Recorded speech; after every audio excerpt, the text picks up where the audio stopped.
Hi, it's Corrine. Thanks so much for stopping by. I'm back today to share another Christmas card with you, and I'm making an A2 standard sized card, which is 5.5 by 4.25. And my colored cardstock that's on the front of that is just a little bit smaller, so it leaves a nice white border. So I started out with this FaLaLaLa die set. It's by Concord and Ninth. It's called Joyful Wreath. And I cut this sentiment out several times, and I'm gluing them back to back. So it gives it just a nice little thickness. And I will use this as the backdrop across my entire card. And when you feel it, it has a nice thickness to it because this is thick cardstock as it is. This sentiment is delicate, but it's not hard to work with whatsoever. It's not that delicate. So it was easy to glue all of these together, set them under a clear block to just kind of give them a minute to dry. And it definitely helps to use some reverse tweezers and a fine tip glue bottle. I like to add my glue and then I don't have to worry about taking my time adding my glue. I just kind of add it quickly.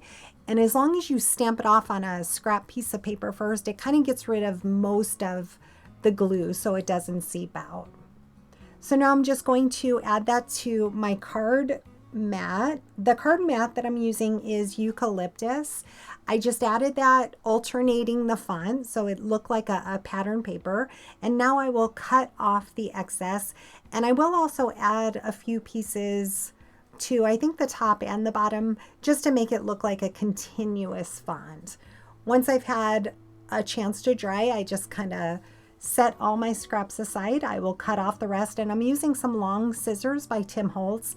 That definitely makes cutting it easy. Here I wanted to show you that I'm using the craft catchers that slip on the side of your glass mat. These are from Glassboard Studios. I'll make sure to have a link. I also have a discount code in the description box. These are fantastic. I use them to hold my die cuts. I use them to hold scraps. Kind of keeps my work surface clean. And as you can see, I'm wiping off any glue that got onto my glass mat. So now I wanted to add a little present. I'm using a Sizzix Home for the Holidays is the by Tim Holtz, the present. And then I did also add a bow on it from Yuletide Ride by Spellbinders. Once I glue it down, I just kind of put a magnet on it, hold it in place. And for those colors, I'm using juniper and eucalyptus since it coordinates so well together. I did consider using a silver mat for the present, but I decided I didn't like that as much as having this color. But I do use some champagne metallic cardstock, champagne foil by Concord and Ninth for the little bow itself. So I'll just open my card base. I have some hammer mill cardstock for my card base. I have some pre-cut card bases. I like the top folding the best. I just use my magnets to hold it in place so I can center that onto my card front. And now I will add the little present. I did consider popping that up, but I figured it had enough dimension on it. I love to finish the inside of my cards, so I'm using Yuletide Lane stamps by Concord and Ninth. Added that into my MISTI, and I'm using a piece of scrap cranberry cardstock. I save all my scraps. This scrap happened to be a perfect size for the inside of my card. I'm going to kind of rub off any residue that's on that stamp since it's the first time I'm using it. And I pulled out some embossing powder, the Metallic Gold Rich Super Fine by Wow.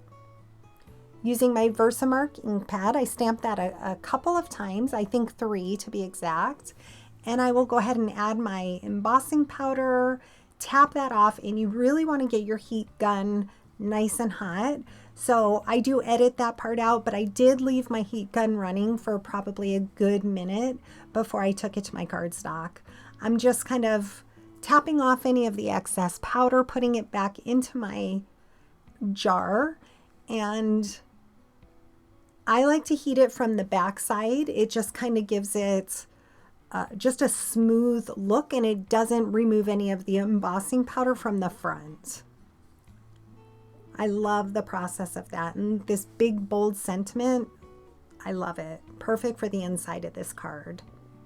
So it does tend to warp it a little bit. I'll set it aside to dry, wipe it off with a microfiber cloth, and look how pretty that shine is on there. I will add some tape runner to all 4 sides to make sure it adheres down well. And that's a very simple card. You could easily mass produce this. It did take a little time doing all the die cuts, so I wouldn't mass produce this one, but I did in the end make 2 of them, I believe. I came back the next day and made another one. So I hope you've enjoyed the process. If you have any questions, please leave them down in the comment section. Please consider subscribing to my channel and giving this a thumbs up. Thanks so much for watching. I hope you have a great day.